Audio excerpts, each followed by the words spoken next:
breaking news on RT International and live pictures as the infamous jungle migrant camp continues to burn as refugees set yet more tents and buildings on fire today. Again, live pictures for you right here from the Calais migrant camp on RT International.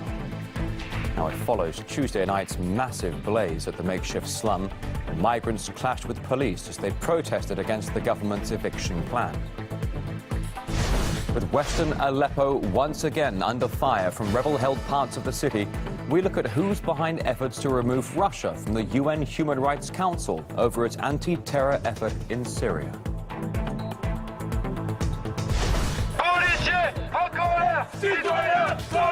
Frustration boiling over. This among French police amid rising violence against officers. We travel to one of the neighborhoods dubbed a no-go zone, where police are reportedly unable to work.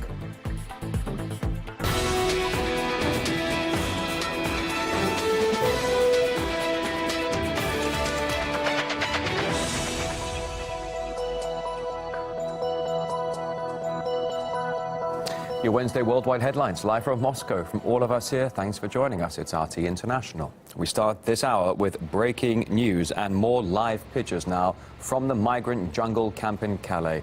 New blazes have erupted now in just the recent few hours.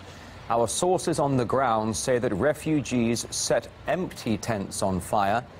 That's after massive fires broke out in the camp on Tuesday night as residents torched tents in protest against the dismantling of the makeshift slum.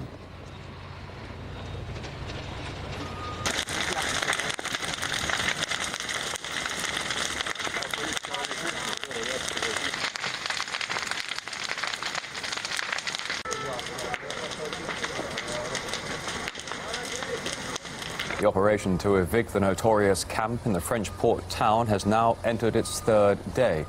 Officials say more than 4,000 people have already been relocated to migrant centres all across the country as we continue to show you these pretty shocking live pictures coming out of the migrant camp in Calais, northern France. For now, the latest news from there with RT's Harry Fear. Well, as you may be able to see behind me, some of the fire trucks and rescue crews that attended to the scene eventually to deal with the massive fire. It's now been put out, and the police also attended to the scene in order to secure it for the fire crews to move in. Well, you can see perhaps just over here to my right that there are a couple of migrants that had to evacuate the camp, and the police forced them out. Others have been going back in. But suddenly the lack of speed and apparent lack of willingness to tackle some of the sort of crises in the camp, in a sense epitomised by the slow response tonight to the fire engulfing the structures. Of course, French authorities, as have the British authorities, been leaving it to aid groups, charities and random volunteers to do much of the groundwork, taking care of the humanitarian concerns of the inhabitants here for years.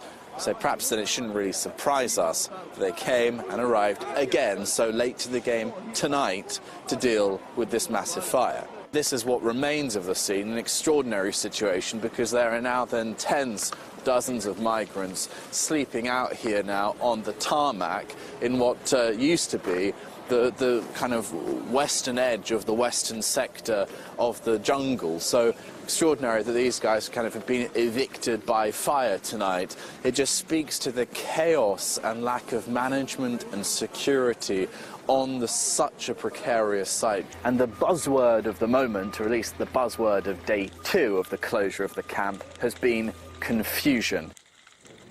It was earlier on Tuesday the tents were taken down by officials and migrants were transported to various centres all across France. But scuffles broke out as police pushed back large crowds trying to jump over the barriers.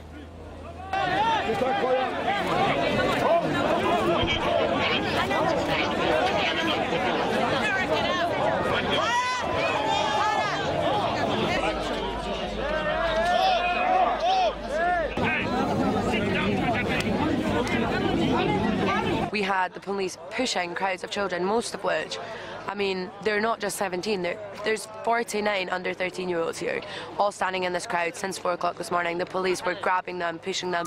As we continue to show you some live pictures here on RT International, just a little bit later in the program, we'll patch through to RT's Harry Fear. He is somewhere in that mess in the Calais migrant camp. We'll speak to Harry Fear very soon.